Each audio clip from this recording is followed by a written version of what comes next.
Guys ఇప్పుడున్న సిచ్యువేషన్లో high packages jobs రావడం అంటే మామూలు విషయం కాదు. అండ్ మీరు ఏదైనా జాబ్ చేస్తున్నప్పుడు కంపెనీ స్విచ్ అవ్వడం, మంచి ప్యాకేజ్ని ఎక్స్పెక్ట్ చేయడం అనేది ఇప్పుడున్న సిచ్యువేషన్లో చాలా కష్టం అనమాట.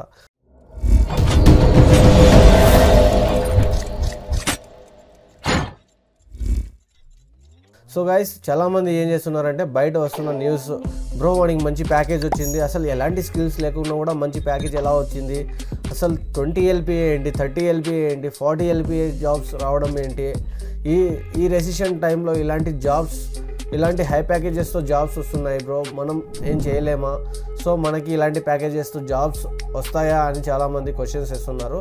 బట్ ఇప్పుడున్న సిచ్యువేషన్లో ఈ రెసిషన్లో చాలామంది జాబ్స్కి స్విచ్ అవుతున్నారనమాట. హై ప్యాకేజ్తో జాబ్ కొడదామని, మంచి ప్యాకేజ్తో మనం సెటిల్ అవుదామని చాలామంది ట్రై చేస్తున్నారు. బట్ ఇలాంటి సిచ్యువేషన్స్లో మనం ఎలాంటి స్కిల్స్ నేర్చుకోవాలి అండ్ ఎలాంటి జాగ్రత్తలు తీసుకోవాలి అనేది తెలుసుకుందాం. ఫస్ట్ వన్, సో చాలామంది IIT students and NIT students మంచిగా బీటెక్ జాయిన్ అయ్యి బీటెక్లో కోడింగ్ అనేది నేర్చుకుని front end development, back end development, data structures and algorithms and database ఇవి నేర్చుకొని వాళ్ళు జాబ్స్ని క్రాక్ చేయడం అనేది జరుగుతుంది. అండ్ నేర్చుకోవడం వల్ల జాబ్ వస్తుంది అంటే అస్సలు రాదు. సో కనీసం నువ్వు 2 or 3 ప్రాజెక్ట్స్ కరెక్ట్గా రియల్ టైం ప్రాజెక్ట్ అనేది చేసి ఉండాలి. అండ్ ఆ ప్రాజెక్ట్ ఎలా చేసావు, దాని విజన్ ఏంటి అనేది నువ్వు ఎక్స్ప్లెయిన్ చేయాలి అనమాట. సో చాలామంది ఈ ప్రాజెక్ట్ని తయారు చేయడానికి మనం ఏ టెక్నాలజీస్ యూజ్ చేస్తున్నాము, ఏ టెక్ స్టాక్ యూజ్ చేస్తున్నాము, ఏ లైబ్రరీస్ నేర్చుకుంటున్నాము అండ్ ఎలాంటి ఫ్రేమ్వర్క్స్ నేర్చుకున్నాము అనేది కూడా చాలా ఇంపార్టెంట్. సో ఇప్పుడున్న జనరేషన్లో చాలామంది రియాక్ట్ JS ఫ్రంట్ ఎండ్కి యూజ్ చేస్తున్నారు అండ్ బ్యాక్ ఎండ్కి Node.js కానీ, పైథాన్ కానీ, జావా ఇలా చాలా టెక్నాలజీస్ అనేది యూజ్ చేస్తున్నారు. సో గైస్ మీకు నచ్చిన ఏదో ఒక టెక్నాలజీ ఏదైతే కొత్తగా ఉంటుందో, ఏదైతే ట్రెండింగ్లో ఉంటుందో ఆ టెక్నాలజీని మీరు నేర్చుకొని, ఏదైనా ఒక టెక్నాలజీ నేర్చుకున్నా పర్లేదు. సో ఆ టెక్నాలజీని మనం నేర్చుకొని పర్ఫెక్ట్గా ఒక ప్రాజెక్ట్ అనేది క్రియేట్ చేసి అండ్ ఆ ప్రాజెక్ట్లో మనము ఏం చేయాలనుకుంటున్నామో దాని ఒక టార్గెట్ ఏంటి అనేది తెలుసుకొని ఆ ప్రాజెక్ట్ని పర్ఫెక్ట్గా కంప్లీట్ చేసి తర్వాత మనము మన గిట్హబ్లో పెట్టుకోవాలి అనమాట. సో ఆఫ్టర్ దట్ మనకి ఎలాంటి రిక్వైర్మెంట్స్ ఉంటాయో ఆ రిక్వైర్మెంట్స్ మీద మనం మంచిగా coding questions and interview questions నేర్చుకొని ఇంటర్వ్యూ ఇవ్వడం జరుగుతుందన్నమాట. సో ఇలా ప్లేస్మెంట్స్ అనేది ఆ కంపెనీస్లో వెళ్తాయి అనమాట. So Microsoft, Amazon, Paytm and Flipkart ఇలా చాలా కంపెనీస్ వాళ్ళకి మంచి ప్యాకేజెస్తో జాబ్స్ ఇస్తాయి. అండ్ వాళ్ళకు ఉన్న స్కిల్స్ని తెలుసుకొని, ప్రతి ఒక్కరికి స్కిల్స్ అనేది ఉంటాయి గైస్. సో ఏ టెక్నాలజీ అయినా ప్రతి ఒక్కరూ నేర్చుకుంటారు. బట్ వాళ్ళ స్పెషల్ టాలెంట్ ఏంటి, వాళ్ళ హిడెన్ టాలెంట్ ఏంటి, ఇవన్నీ తెలుసుకొని వాళ్ళకి మంచి ప్యాకేజ్ అనేది ఇవ్వడం జరుగుతుందన్నమాట. So coming to the experience, Tier 3 కాలేజెస్లో చదువుకొని చిన్న చిన్న ప్యాకేజెస్ మీద జాబ్ చేయడం, లైక్ 3 LPA, 4 LPA, 5 LPA మీద జాబ్ చేస్తూ మంచి ప్యాకేజ్ని ఎక్స్పెక్ట్ చేస్తూ వెళ్తుంటారనమాట. సో ఇప్పుడున్న రెసిషన్ టైంలో మీరు హై ప్యాకేజెస్కి ఎక్స్పెక్ట్ చేస్తే మీకు జాబ్ అనేది ఖచ్చితంగా వస్తుంది, కానీ కంపెనీలో ప్రాజెక్ట్స్ ఉంటే మీరు సర్వైవ్ అవ్వడానికి ఛాన్సెస్ ఉంటాయి. లేదంటే అదే ప్యాకేజ్ మీద మీకు హై ప్యాకేజ్ ఇచ్చారు, ప్రాజెక్ట్స్ లేవు, తక్కువ ప్యాకేజ్కి వర్క్ చేస్తూ ఉంటే ఓకే, లేదంటే నువ్వు వేరే కంపెనీ స్విచ్ అయిపో అని చెప్పేసి లేడ్ ఆఫ్ చేసేస్తారనమాట. సో గైస్ గుర్తుపెట్టుకోండి, మనం ఎంత సెక్యూర్డ్గా ఉండాలి అంటే రెసిషన్ ఉన్న టైంలో మనము హై ప్యాకేజెస్ అనేది ఎక్స్పెక్ట్ చేయకూడదు. Like 30 LPA, 40 LPA and 50 LPA అనేది ఎక్స్పెక్ట్ చేయకూడదు. సో ఒకవేళ నేను ఇంత ఎక్స్పెక్ట్ చేస్తాను, నేను ఇంత అవుట్పుట్ ఇస్తాను అంటే డెఫినెట్గా 100% అవుట్పుట్ అయితే ఖచ్చితంగా ఇవ్వాలి. సో అలా మన సైడ్ నుంచి 100% ఇన్పుట్ అనేది ఇస్తే ఖచ్చితంగా వాళ్ళు మనకి సర్వైవ్ అవ్వడానికి ఛాన్సెస్ అయితే ఇస్తారనమాట. సో గైస్ చాలామంది ఏం చేస్తున్నారంటే ఇప్పుడున్న సిచ్యువేషన్లో ఎలాంటి టెక్నాలజీ నేర్చుకోవాలి అనే దాని గురించి క్వశ్చన్స్ వేస్తున్నారు. సో గైస్ గుర్తుపెట్టుకోండి, చాలామంది ఏదో ఒక టెక్నాలజీ మీద ఫస్ట్ ఫెమిలియర్ అయిపోండి. సో నాకు తెలిసి ఫస్ట్ మనం ఇప్పుడున్న సిచ్యువేషన్లో మనము ఎలాంటి జాబ్స్ క్రాక్ చేస్తే బాగుంటుంది అనేది తెలుసుకుందాం. గైస్ మార్కెట్లో వెబ్ టెక్నాలజీ ఒకటే కాదు, సో ఆర్టిఫిషియల్ ఇంటెలిజెన్స్ ఉంది, అండ్ డేటా అనలిస్ట్ ఉంది, డేటా సైంటిస్ట్ ఉంది, ChatGPT మీద వచ్చే జాబ్స్, ప్రాంప్ట్ ఇంజనీరింగ్ కానీ అండ్ ప్రాంప్టింగ్ చేయడం కానీ ఇలాంటివి కొన్ని జాబ్స్ అయితే ఉన్నాయి. మీరు వీటి గురించి ఇంటర్నెట్లోకి వెళ్ళి సెర్చ్ చేస్తే మీకు ఒక ఐడియా అనేది వస్తుందన్నమాట. సో ఇలాంటి సిచ్యువేషన్లో మనం కొత్త టెక్నాలజీస్ నేర్చుకొని కొత్త జాబ్ రోల్స్ మీద వెళ్తే కొత్త రోల్స్ మీద మనకు మంచి ప్యాకేజ్ అనేది వస్తుందన్నమాట.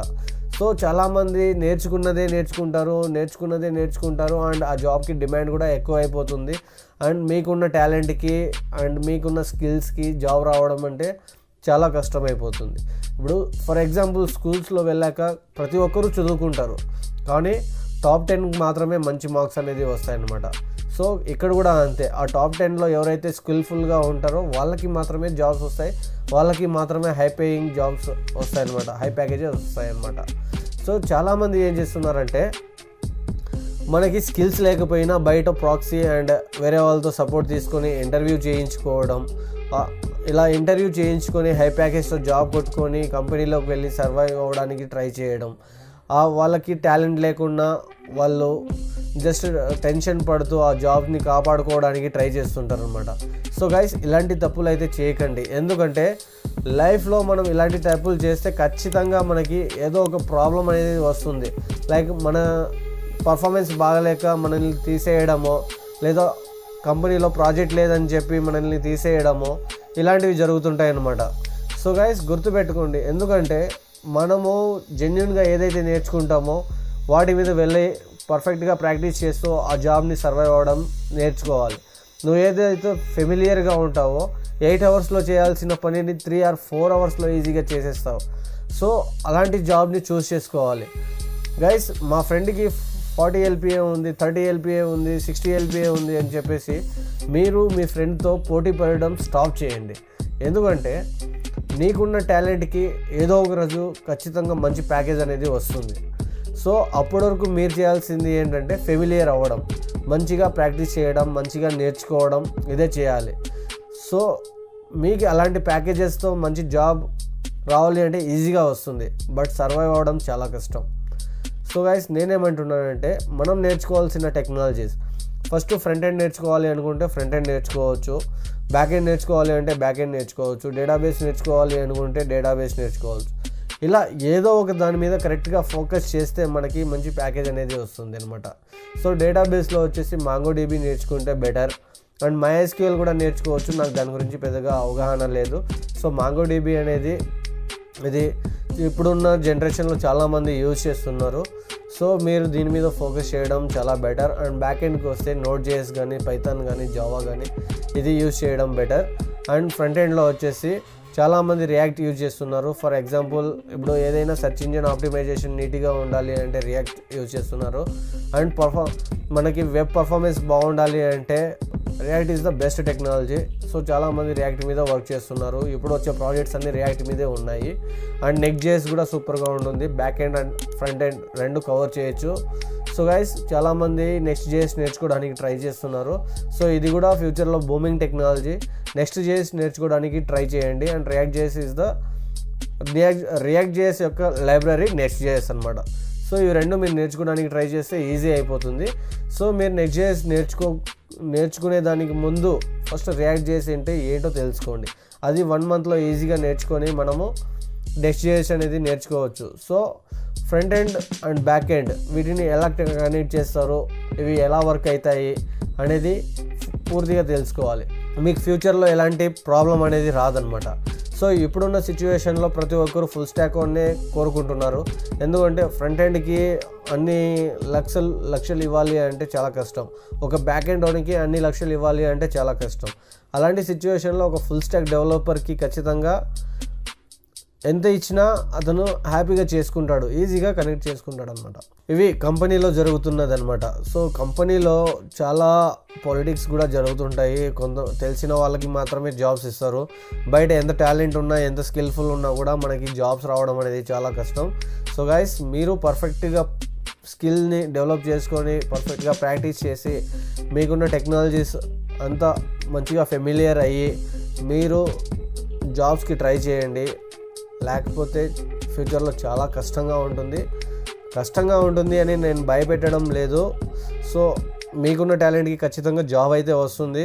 మీరు నేర్చుకున్న మీ స్కిల్స్కి తగ్గట్టుగా మీకు జాబ్స్ అనేది మార్కెట్లో ఉంటాయి. సో ట్రై చేయండి. సో హై ప్యాకేజ్ ఎప్పుడు ఎక్స్పెక్ట్ చేయొద్దండి. మీ టాలెంట్కి మీ స్కిల్స్కి తగ్గట్టుగా వాళ్ళు ప్యాకేజ్ అయితే ఇస్తారు. వాళ్ళ కంపెనీ స్టాండర్డ్స్కి ఏదైతే ప్యాకేజ్ ఉంటుందో అది ఇస్తారు. సో అది తీసుకొని పర్ఫెక్ట్గా వర్క్ చేయడం నేర్చుకోండి. అండ్ ఫ్యూచర్లో చాలా టెక్నాలజీస్ ఉంటాయి, చాలా టెక్నాలజీస్ వస్తున్నాయి. అవి కూడా మీరు నేర్చుకొని మంచిగా జాబ్ క్రాక్ చేయడానికి ట్రై చేయండి. So thanks for watching this video.